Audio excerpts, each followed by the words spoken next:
Halo Sobat Sehat dimanapun Anda berada, Assalamualaikum warahmatullahi wabarakatuh. Kembali lagi bersama saya Galuh Nafisa Nastiti pada podcast Tamada, tanya masalah Anda pada ahlinya. Hari ini spesial sekali ya, karena kita akan membahas tentang penyakit yang sangat umum. Dimanapun kita berada, pasti kita akan menemukan penyakit ini ya dok ya. Hari ini kita kedatangan seorang pakar di bidang diabetes mellitus atau penyakit gula untuk awamnya, yaitu Dr. Dendi Hendriansyah, spesialis penyakit dalam. Halo dok, Assalamualaikum dok. Iya, waalaikumsalam. Ya, sehat ya dok ya? Iya, sehat. Hari ini kita akan membahas tentang diabetes ya dok ya, yang mungkin sangat umum dan sangat banyak kasusnya di Indonesia ini ya dok ya. Sebenarnya untuk teman-teman biar tahu ini dok, diabetes mellitus itu apa sih dok? Ya, jadi diabetes mellitus itu adalah suatu penyakit metabolik yang ditandai dengan kadar gula darah yang tinggi atau hiperglikemi istilah medisnya ya. Nah, peningkatan gulanya ini disebabkan karena dua faktor biasanya. Antara kekurangan produksi insulin dalam tubuh atau insulinnya kurang berespon dalam sel-sel tubuh kita, atau istilahnya resistensi insulin. Biasanya sih antara kedua faktor ini, itulah yang disebut dengan diabetes. Diabetes ya dok. Mungkin orang sering menyebutkan sebagai penyakit gula darah, iya, gula betul, tinggi, dokter. atau kencing manis. Kencing manis. Itu adalah penyakit diabetes mellitus. Oke. Insulin tadi dokter ada menyebut tentang insulin ya dok. Insulin itu sebenarnya apa sih dok? Hormon atau gimana dok? Jadi insulin itu adalah hormon, hormon yang fungsinya adalah mengatur kadar gula darah dalam tubuh. Normalnya itu kalau kita makan ya, itu nanti oleh pencernaan akan dipecah makanan kita menjadi gula sederhana atau glukosa. Nah, glukosa akan diserap dalam darah. Nah, fungsinya insulin adalah memasukkan gula darah dari dalam darah ke sel-sel tubuh. Karena gula ini adalah bahan bakarnya sel-sel kita. Semua sel membutuhkan gula. Ya. Pada pasien diabetes itu terganggu insulinnya. Akibatnya itu gula darah yang kita konsumsi, yang kita makan, dia menumpuk dalam darah. Tidak bisa masuk ke dalam sel-sel tubuh kita, sehingga sel kita sebenarnya kekurangan gula, sel-sel tubuh kita itu. Selnya kekurangan gula, tetapi di darahnya banyak gitu ya dok, karena tidak bisa dimasukkan ke dalam sel ya. Oke. Kalau diabetes sendiri itu kan sebenarnya banyak jenisnya ya dok, yang saya tahu ya dok. Itu ada apa-apa aja dok? Secara umum sih kalau pengelompokannya kita bagi menjadi 4 kelompok, yaitu DM tipe 1, DM tipe 2, gestasional diabetes atau DM pada kehamilan, dan DM tipe lain. Tapi paling banyak itu DM tipe 2. DM tipe 2 ya dok ya. Kalau DM tipe 1 masih lebih sedikit ya dok ya? Ya, dan ciri khasnya itu kenanya pada anak-anak. Pada anak-anak. Biasanya dimulai dari umur berapa dok? Bervariasi ya. Biasanya di bawah 10 tahun sudah kena biasanya. Oh gitu, itu untuk yang tipe 1 ya dok. Kalau tipe 2 dok, biasanya pada usia berapa sekarang dok? Kalau dulu trennya itu dia muncul pada usia 50 tahunan dulu. Tapi mungkin kira-kira dalam 2 tahun, 3 tahun terakhir ini bergeser tren umurnya itu tergaluh. Jadi sekarang itu banyak pasien usia muda, umur 40-an, bahkan 30-an, sudah kena diabetes. Kemungkinan sih faktor dari pola hidupnya. Sekarang itu kan junk food banyak, minuman-minuman, boba semacamnya banyak. Kemudian juga efek dari kurang aktivitas. Jadi pola hidup yang jelek mencetuskan timbul pada usia yang lebih muda DM tipe 2-nya itu. Paling muda itu bisa di 20-an juga ya dok ya? Kalau beberapa orang DM 20-an. Beberapa orang. Dok. Untuk tadi kan dokter sudah ada menyinggung sedikit soal pola hidup, kemudian pola makan. Itu ada penyebab atau faktor yang lain nggak dok yang bisa kira-kira menyebabkan orang itu terkena diabetes? Iya, kalau faktornya sendiri secara umum itu ada faktor genetik nomor 1. Ya. Kemudian pola hidup, dan kemudian kadang-kadang obat-obatan. Tapi paling sering sih genetik dan pola hidup, itu yang paling dominan. Oke dok. Kalau misalnya genetik itu dok, ini sebenarnya penasaran juga nih dok. Ketika orang tua itu mengalami diabetes mellitus dok, berapa persen bisa diturunkan kepada anak biasanya dok? Iya. Jadi kalau ada riwayat keluarga dengan diabetes, maka turunan pertamanya, anak atau saudaranya ya, itu 5-10 kali lipat lebih tinggi berisiko kena diabetes dibandingkan orang lain. Tinggi banget ya dok ya, berarti ya dok. Itu walaupun sudah menjaga pola hidup, apakah bisa akan tetap terkena juga dok dengan faktor genetik yang setinggi itu faktor resikonya? Kalau bisa sih bisa, tapi tentu akan lebih kecil peluangnya. Oh gitu dong. Biasanya sih kalau orang tuanya diabetes dan waktu kecilnya gemuk, itu sangat cepat muncul diabetesnya. Oh begitu. Tapi kalau dia pola hidupnya bagus, mungkin tidak kena Mungkin karena pada usia tua, 50-an, 60 baru kena biasanya. Jadi mendelay terkena diabetesnya. Karena pola hidupnya yang bagus itu ya dok, walaupun dia ada faktor genetiknya. Begitu pula kalau misalnya tidak ada faktor genetik, ketika pola hidup itu baik, berarti juga akan mendelay, bisa jadi juga bahkan tidak ada sama sekali ya dok bisa penyakit itu ya dok? Ya. Oke, baik. Berarti sangat berpengaruh ya dok ya faktor genetik ini. Banyak orang yang bilang ini kok orang tuanya yang makan seperti itu yang punya gula, tapi kok anaknya juga beresiko gitu kan. Banyak orang yang bertanya-tanya seperti itu dok. Kemudian tadi kan usia sudah, genetik juga, pola hidup dan makanan ya dok ya, jadi yang banyak menyebabkan ya dok ya. Kemudian untuk diabetes sendiri dok, apa sih yang gejala yang sangat mungkin timbul pada seseorang yang terkena diabetes dok? Ya, ini juga yang banyak orang sering mungkin kurang pengetahuannya ya. Karena banyak yang merasa tidak ada keluhan apa-apa. Iya betul dok itu. Padahal memang diabetes sendiri itu kebanyakan tidak ada gejala.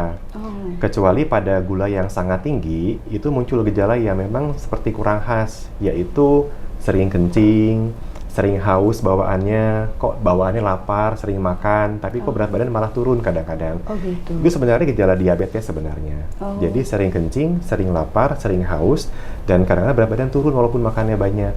Itulah gejala diabetes, memang tidak khas. Iya betul. Mungkin orang beranggapan gejala diabetes itu adalah kakinya lukanya basah, nggak kering-kering. Itu adalah gejala dari komplikasi diabetesnya sebenarnya. Berarti bukan gejala awal malah bukan ya gejala dok awal. Tapi kalau gula darahnya hanya sedang-sedang saja ya, di bawah 300-an, itu biasanya tidak ada gejala biasanya. Dan itu sering diabaikan oleh orang, karena merasa gula tinggi kok nggak ada keluhan apa-apa, saya biarkan aja. Apalagi yang tidak pernah screening ya dok ya, yang tidak pernah tahu, jadi merasa ya memang dirinya tidak punya penyakit itu gitu ya dok ya. Oke, kalau frekuensi, kan tadi banyak kencing, banyak makan, banyak minum ya dok ya. Untuk frekuensi misalnya dia berkemihnya, itu memang cenderung di malam hari atau memang dalam satu hari itu frekuensinya lebih sering dok? Kalau karena diabetes sepanjang hari. Sepanjang hari ya dok ya, berarti dari pagi sampai malam memang frekuensinya lebih sering daripada orang-orang yang tidak diabetes. Walaupun misalnya minumnya banyak, itu tapi kan saling tumpang tindih ya dok ya? Nah memang jadi tidak khas gejalanya gambarannya, makanya orang sering merasa diabaikan gejalanya. Nanti baru ketahuan ketika misal sakit yang lain dilihat ternyata gulanya tinggi gitu ya dok ya. Kemudian berarti ciri fisiknya yang paling khas ya dia penurunan berat badan ya dok ya? Atau ada ciri fisik lain dok? Kalau untuk diabetes awal betul itu, tapi pada yang sangat tinggi gulanya, yang di atas 300 biasanya.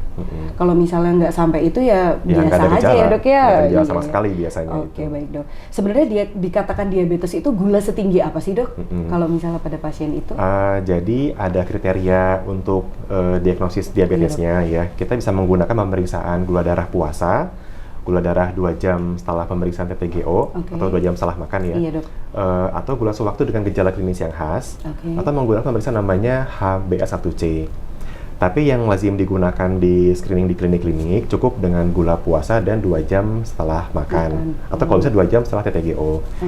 Normalnya gula puasa itu di bawah 100 normalnya, 100 mg per desiliter. Normalnya gula darah sewaktu atau 2 jam setelah makan di bawah 140. Jadi banyak orang yang saya tanyakan, ibu dulu punya diabetes, pernah tinggi gulanya? Jawabannya, nggak pernah dok, saya pernah cek gula cuman 140-an saja katanya. Padahal itu tinggi sebenarnya. Iya, gitu. betul. Cuman orang merasa itu normal. Gitu ya. Padahal tadi itu normalnya. Gula puasa di bawah 100. Gula sewaktu ataupun 2 jam setelah makan di bawah 140. Itu itu normal ya.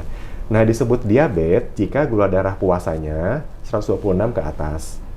Atau gula darah 2 jam setelah makannya 200 ke atas itu sudah pasti diabetes. Walaupun tanpa gejala itu tadi ya dok ya? Tanpa gejala, iya.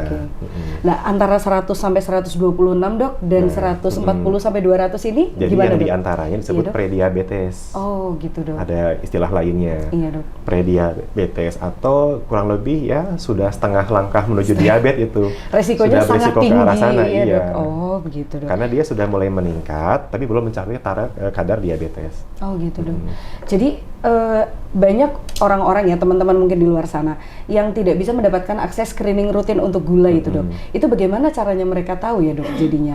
Apakah datang ke klinik untuk cek gula atau bagaimana dok? Atau bisa cek sendiri? Saya belum pernah di puskesmas soalnya, cuma setahu saya sih untuk screening tidak tanggung oleh BPJS ya, belum pernah ada program rutin maksudnya ya.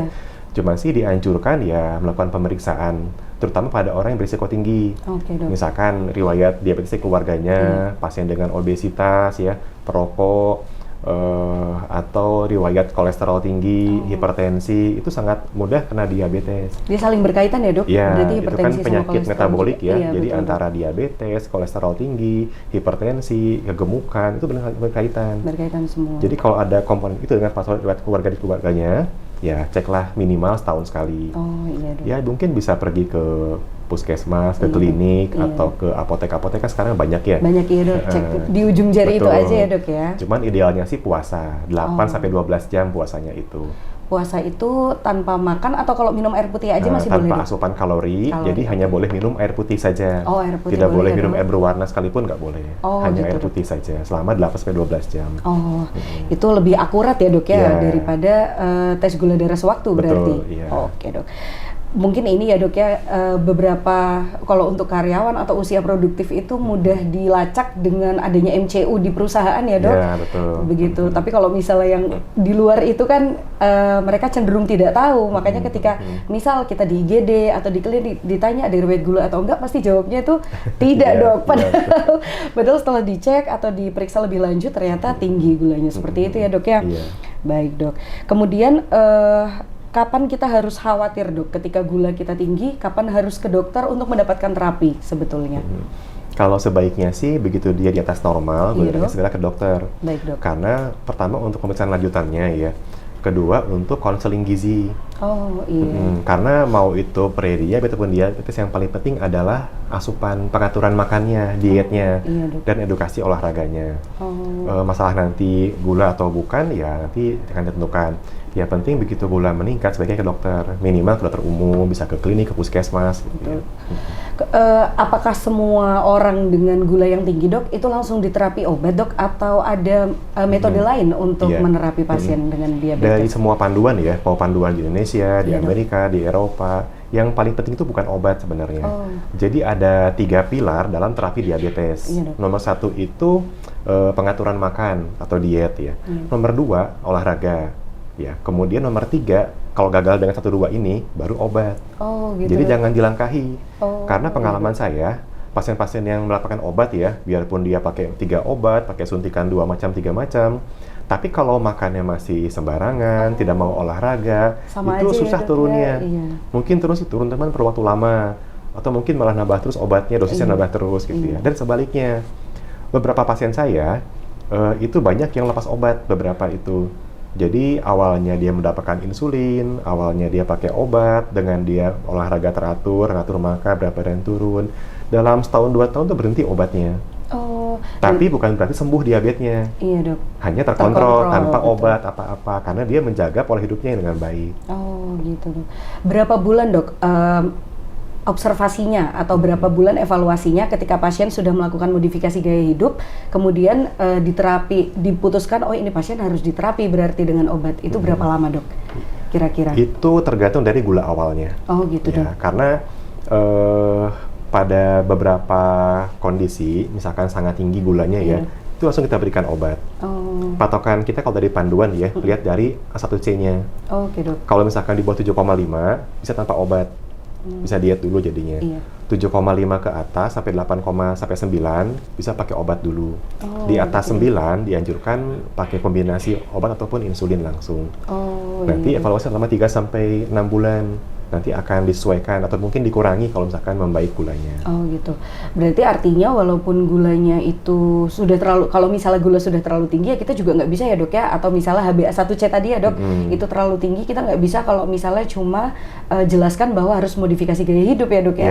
Artinya mereka perlu pertolongan dokter untuk mendapatkan terapi gitu ya dok ya. Karena kalau dari studi di diet di luar itu, dengan pengaturan pola hidup saja bisa menurunkan sampai 1% A1C-nya itu. 1%. Makanya kalau misalnya signifikan. Tapi kalau di atas 8% tentu akan sulit mencapai target. Karena target A1C itu di bawah 7% targetnya secara umum. Secara umum laki-laki maupun perempuan ya dok? Walaupun tergantung kondisi pasien ya, tapi secara umum 7% targetnya. Gitu dok. Baik dok. Nah, kalau misalnya itu kan terapi-terapinya ya dok ya, kira-kira kalau orang dengan diabetes mellitus nih dok, kemudian tidak minum obat atau tidak melakukan modifikasi gaya hidup, apa komplikasi-komplikasi yang bisa muncul dok kira-kira pada pasien ini? Jadi gula itu kan sifatnya merusak organ ya, atau bahkan istilahnya itu adalah racun, glucotoxicity. Karena setiap kali tinggi gulanya, walaupun cuma sehari, itu pelan-pelan akan rusak organnya. Dan yang paling sering kena, dan yang paling fatal adalah pertama otak, dua jantung, ketiga ginjal. Jadi komplikasi terberatnya adalah stroke, kemudian serangan jantung, dan gagal ginjal. Komplikasi lainnya bisa kena ke hampir semua organ, bisa kena ke mata, mengakibatkan kebutaan atau pandangan kabur, mudah infeksi gigi, infeksi kulit, infeksi paru-paru, gangguan pencernaan, infeksi kaki, luka tidak sembuh-sembuh. Kalau dia sampai sedang hamil, bermasalah kandungannya, dan segala macamnya. Banyak sekali ya dok, dari atas sampai bawah semuanya terpengaruh ya dok, berarti sama diabetes ini dok. Cuma memang tidak langsung ya, dia perlu waktu.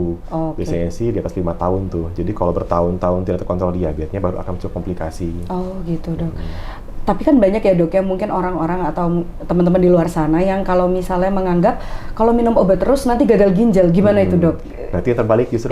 Oh gitu dok. Ya, karena dari studi KDIGO itu, penyebab tertinggi gagal ginjal nomor 1 itu diabetes penyebabnya. Oh, bukan jadi malah hipertensi ya dok ya? Hipertensi nomor 2, kadang-kadang gitu. bergantian, tapi paling sering diabetes, paling sering. Gitu, dok. Jadi kalau gulanya tinggi, malah gagal ginjal. Malah obat yang kita berikan melindungi ginjal dari diabetesnya itu sebenarnya. Oh, malah orang kan mikirnya karena minum obat terlalu lama atau terlalu sering ya dok? Itu persepsi yang salah. Iya betul dok.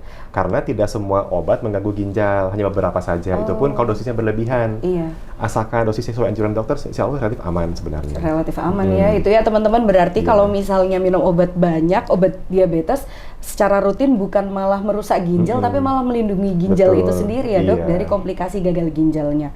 Kemudian kalau komplikasi yang banyak sering orang tahu ya dok ya, diabetes bikin kakinya diamputasi atau apa, itu sebetulnya bagaimana sih dok? Iya.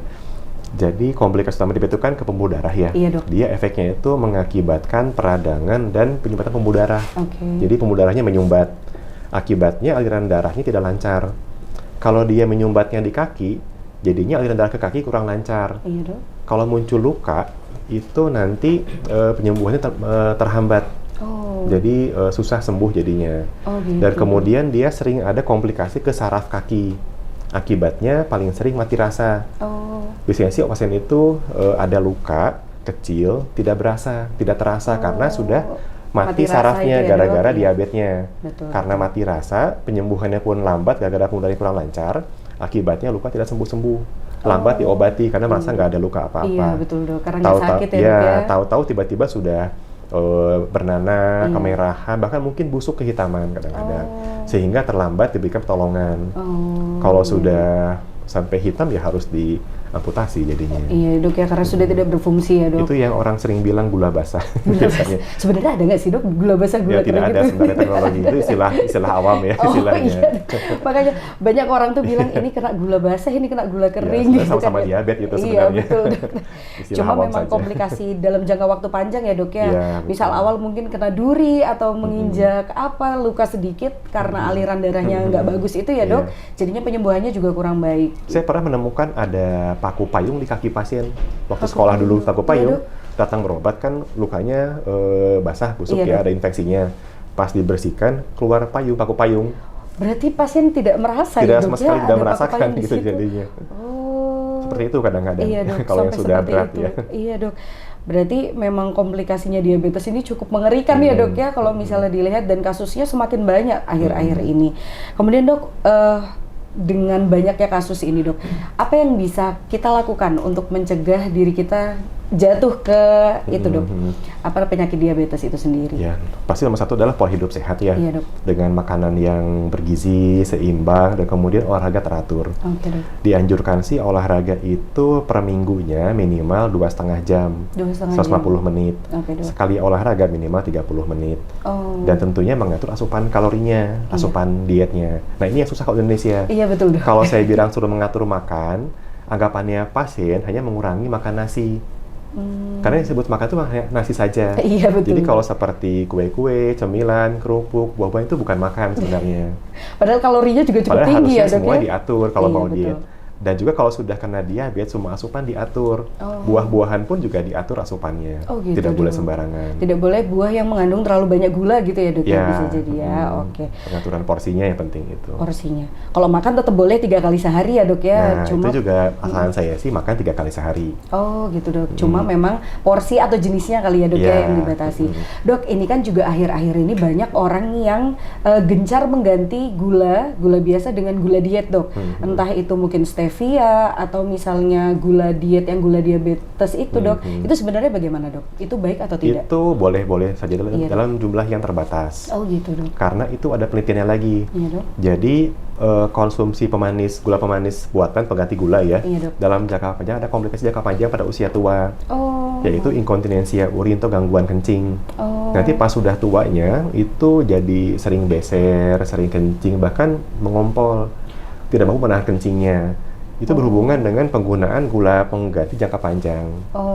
Jadi kalau boleh sih boleh, tapi dibatasi jumlahnya. Berarti tetap dibatasi ya dok ya, walaupun diganti jenis gulanya. Betul. Ya dok. Memang tidak menaikkan gula, cuman ada efek jangka panjangnya. Oh gitu. Ya karena sekarang kan di mana-mana tuh dok banyak sekali yang penggantian gula jadi jenis apa seperti itu ya dok.